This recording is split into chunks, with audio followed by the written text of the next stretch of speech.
Hello दोस्तों, video में आप अफ्रीका के हदजा आदिवासियों को देख रहे हैं। जी हाँ, हदजा धरती पर सबसे ज्यादा समय तक शिकार पर जीवित रहने वाली जनजाति। तंजानिया की यासी झील और उसके आसपास की गुफाएं व दरारें हजारों सालों से इन आदिवासियों का घर रही है।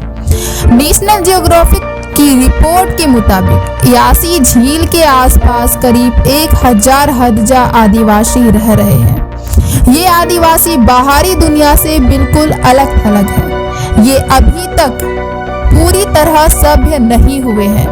इन्हें ना तो खेती करनी आती है, ना ही मवेशियों की जनसंख्या बढ़ाना। यहाँ तक खुद के लिए अस्थायी घर भी बनाना इनके लिए लोहे के चने चबाने जैसे है। हदजा जनजाति पिछले 10,000 सालों से ऐसे ही हैं। इस जनजाति के लोग शिकार के लिए खुद से बनाई तीर धनुष का इस्तेमाल करते हैं।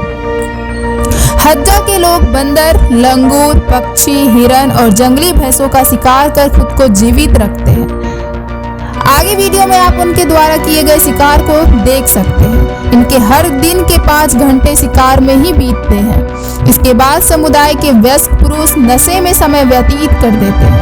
माना जाता है कि इनके द्वारा बोली जाने वाली भाषा इंसानों के समझ में सबसे पुरानी है। हदजा के लोग न सिर्फ आवाज निकालकर बात करते हैं, बल्कि उनकी बोली भी काफी लयबद्ध होती है। तो प्यारे दर्शकों, इस वीडियो के माध्यम से हम आपको हदजा जनजाति की पूरी जानकारी देंगे।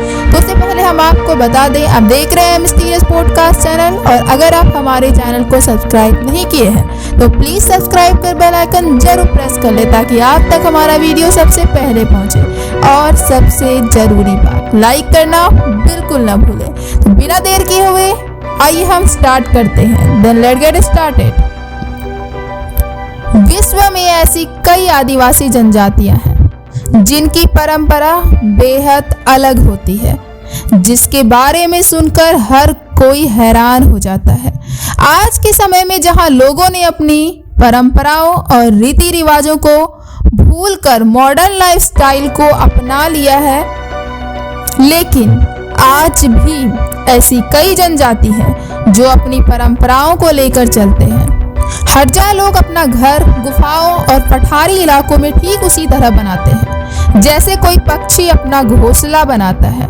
ये लोग लाठी और टहनियों को एक दूसरे से बुनकर अपने झोपड़ों के निर्माण करते हैं, जो दूर से देखने पर जमीन पर पड़े किसी विशालकाय घोंसले के जैसे ही लगते हैं।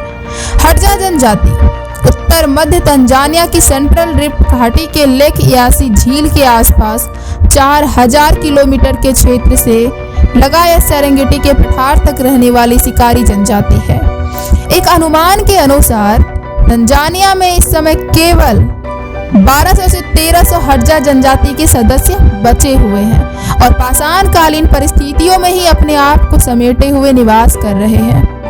पुरातत्वविदों का मानना है कि हदजा लोग पाषाण युग के समय से ही अपने उसी परिवेश में आज तक रह रहे हैं और वैसा ही व्यवहार भी कर रहे हैं। यहाँ तक कि ये लोग एक दूसरे से बातचीत के लिए किसी भाषा का नहीं, बल्कि मुंह में अपनी जीभ से स्मैकिंग या पॉपिंग जैसी ध्वनि के जरिए सीटी जैसी आवाज निकालते हैं। होठों से निकली इसी तरह की आवाज के जरिए ये अपने समुदाय के सदस्यों से संवाद स्थापित करते हैं।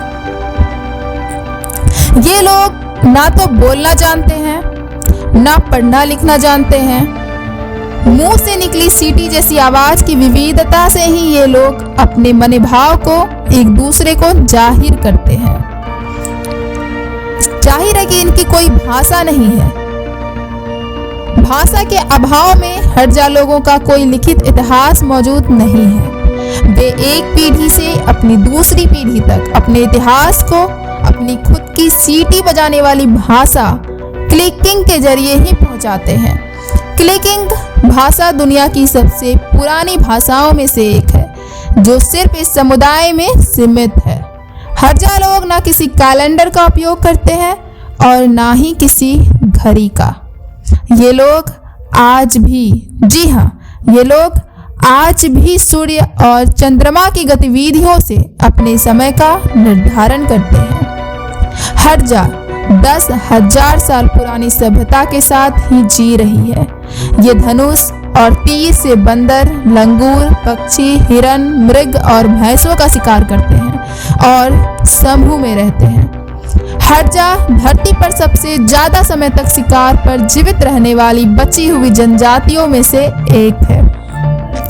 हड़जा लोगों के हर दिन के 5 घंटे शिकार में ही बीतते हैं। इसके बाद समुदाय के व्यस्त पुरुष नशे में अपना समय व्यतीत करते हैं। हड़जा जनजाति के लोग अपने पंछियों के घोंसले जैसे झोपड़े में 9-10 घंटे तक एक ही मुद्रा में आराम करते हैं। पिछले हजारों सालों में उनके जीवन के तरीकों में कोई भी बदलाव नहीं आया है। वे अपने दिन की शुरुआत शिकार करने से शुरू करते हैं और शिकार के लिए एक जगह पर कुछ हफ्तों के लिए अपना शिविर बनाते हैं और फिर आगे बढ़ जाते हैं। हड़जा लोग 5 या 6 साल पहले तक कच्चा मांस ही खाया करते थे। हालांकि अब जाकर ये लोग 1 या 2 मिनट के लिए मांस को आग में भूनने लगे हैं। हड़जा जनजाति के पुरुष शिकारी होते हैं। वे एडेनियम नामक झाड़ी के पत्तों से जहर प्राप्त करते हैं और उस जहर को अपने तीर और धनुष में लगाकर जानवरों का शिकार करते हैं। जबकि हड़जा महिलाएं और बच्चे जामुन, बाबुआब, फल, कंदमूल जैसे खाद्य पदार्थों को इकट्ठा करती है।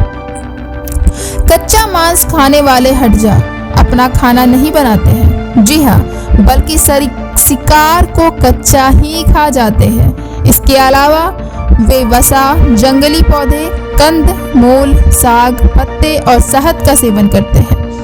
ये सब वे तभी खाते हैं जब प्रतिकूल परिस्थितियों में, जैसे कि शुष्क मौसम के दिनों में, शिकार करने में असुविधा होने लगे।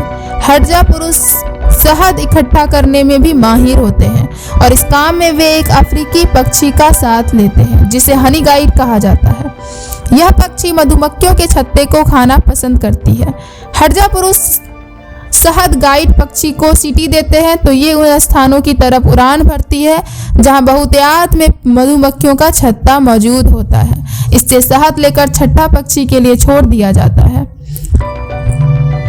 हड़जा जनजाति के भीतर कोई नेता नहीं होता है। यहाँ सभी लोग समान होते हैं, न कि बड़े छोटे। ये खाना बदोश लोग भोजन और पानी की तलाश में एक स्थान से दूसरे स्थान तक पैदल चलते रहते हैं। हड़जा लोगों में शादी नाम का कोई प्रथा या परंपरा नहीं होता है। ये एक उन्मुख समाज है। ये रात में आग जलाकर कैंप फायर बनाते हैं और आग के चारों तरफ समुदाय की सभी औरतें और पुरुष सदस्य एक दूसरे के आसपास बैठते हैं। वे एक दूसरे की अपनी क्लिकिंग भाषा में कहानी सुनाते हैं और बातचीत और नाच गान करते हैं। मध्य रात्रि को जब ये कार्यक्रम खत्म हो जाता है तो इसके बाद ये लोग उसी के आग के चारों तरफ युगल जोड़े में सोते हैं और एक दूसरे के साथ शारीरिक संबंध बनाते हैं।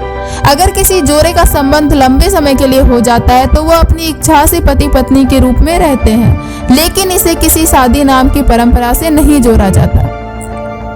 इस समाज में चाहे पुरुष हो या कि औरत, ये सभी अपनी अपनी पसंद से अपनी जोड़ियां हमेशा बदलते रहते हैं और हर रात आग के चारों तरफ बदल बदल कर एक दूसरे के साथ शारीरिक संबंध बनाते हैं। हड़जा जनजाति में पूर्णिमा की रात का बहुत धार्मिक महत्व होता है। पूर्णिमा की रात्रि को हड़जा लोग एक विशेष धार्मिक आयोजन करते हैं जिसे अपेम कहते हैं। इस आयोजन के दौरान पुरुष अपने पूर्वजों की तरह कपड़े पहनते हैं और अपने समुदाय की महिलाओं और बच्चों के साथ नृत्य करते हैं। इसी अपेम की धार्मिक प्रदर्शनी के दौरान इस समुदाय की वे लड़कियां जिन्हें पहली बार माहवारी होती है, वे इस समुदाय के उस लड़के के साथ शारीरिक संबंध बनाती है जिसने पहले किसी औरत के साथ शारीरिक संबंध नहीं बनाया हो। इस समारोह में जंगली जानवरों का शिकार करने वाले पुरुषों को सम्मानित भी करते हैं। उन्हें अपनी पसंद की महिला से शारीरिक संबंध बनाने का आज़ादी होता है। ये जनजाति आज भी अपने पारंपरिक वेशभूषा में रहना पसंद करती है और पारंपरिक तरीकों से ही शिकार करती है। नेशनल जियोग्राफिक के अनुसार हड़जा को करीब 1300 जनजाति के सदस्यों के साथ अफ्रीका की अंतिम शिकारी जनजातियों में से एक माना जाता है। ये जनजाति यासी घाटी और आसपास की पहाड़ियों में रहती है। आपको जानकर हैरानी होगी कि इस शिकारी जनजाति के पास न तो अपना कोई पालतू जानवर है और ना ही ये अपना भोजन स्वयं उगाते हैं। ये अपने हाथ से बनाए गए हथियारों का इस्तेमाल कर शिकार करते हैं और इस तरह अपना जीवन व्यतीत करते हैं। धरती पर अलग अलग जगहों पर ऐसी जातियां जनजातियां पाई जाती हैं जिनकी परंपरा और रहन सहन हमारी कल्पना से परे है। एक ऐसी ही जनजाति हिज्जा जनजाति है जो दुनिया की सबसे खतरनाक ट्राइब मानी जाती है। दुनिया के जिन हिस्सों तक विकास पहुंच गया है वो वैज्ञानिक पद्धतियों से आगे बढ़ रहे हैं।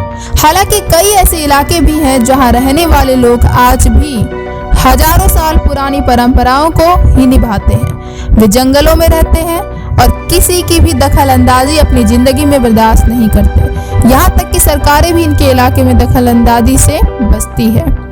पुरातात्विक साक्ष्यों से पता चलता है कि 50,000 साल पहले कम से कम या उसके बाद पाषाण युग की शुरुआत के बाद से इस क्षेत्र पर हज्जा जैसे शिकारियों का लगातार कब्जा रहा है। हज्जा जनजाति के पुरुष और लड़के एक छोटे जानवर की खाल को लंगोटी के रूप में पहनते हैं। इसकी पूंछ उनके पैरों के बीच लटकती है। खाल को एक चमड़े की बेल्ट द्वारा अपनी जगह पर रखा जाता है जिसमें एक म्यानदार चाकू भी रखा जाता है। पुरुष, महिलाएं और बच्चे सवाना के कांटों से बचने के लिए सैंडल पहनते हैं और मानो या ना मानो वे शायद ही कभी पानी पीते हैं। इसके बजाय कीचड़ के कुछ घूंट, जी हाँ, कीचड़ के कुछ घूंट का विकल्प चुनते हैं। हालांकि लगभग विलुप्त हो चुके हज्जा अभी भी अपने प्राकृतिक आवास में फल फूल रहे हैं। तंजानिया की हदजा जनजाति अपने गर्मजोशी भरे आतिथ्य और स्वागत करने वाले स्वभाव के लिए जानी जाती है, जो आगंतुकों के लिए उनके बीच रहना संभव बनाती है। वे यासे झील के पास स्थित एक खानाबदोश शिकार और संग्रहण समुदाय है और अपने पारंपरिक जीवन शैली के लिए काफी प्रसिद्ध भी है। आमतौर पर घर में बने धनुष और तीर से शिकार करने पर वे अपने शिकार को पकड़ने में अविश्वसनीय रूप से कुशल होते हैं। वे अपना भोजन संग्रहित नहीं करते और किसी भी दिन केवल उसी चीज की तलाश करते हैं जिसकी उन्हें आवश्यकता होती है। उनके सामान्य शिकार छोटे मृग, जंगली जानवर और बबून है। वे शायद ही कभी भैंस और जेबरा जैसे बड़े शिकार का शिकार करते हैं। वे अपने रास्ते में मिलने वाले जानवरों के शवों को भी इकट्ठा करते हैं। हज्जा महिलाएं जामुन और फल इकट्ठा करती है और खाने योग्य कंद खोदती है। कभी कभी चांदनी रात में समूह बबून का पीछा करता है जो उनके पसंदीदा खाद्य पदार्थों में से एक है। हज्जा सांपों को छोड़कर लगभग हर वह चीज खाएगा जिससे वे अपने भाले से मार सकता है। तो प्यारे दर्शकों, उम्मीद है कि आपको हमारा यह वीडियो पसंद आया होगा। इसी तरह के अन्य जानकारियों को जानने के लिए हमारे चैनल मिस्टीरियस पॉडकास्ट को सब्सक्राइब कर बेल आइकन जरूर प्रेस कर लें ताकि आप तक हमारा वीडियो सबसे पहले पहुंचे। लाइक जरूर करें ताकि आपका सपोर्ट हमें मिलता रहे, जिससे हमारा मोटिवेशन बना रहे और इसी तरह हमारा कॉन्फिडेंस बढ़ता रहे, जिससे हम आपके लिए रहस्यमयी जानकारियां आपको प्रोवाइड करते रहें। तो मिलते हैं नेक्स्ट वीडियो के साथ। अभी के लिए धन्यवाद। जय हिंद, जय भारत। सुखी रहे, स्वस्थ रहें।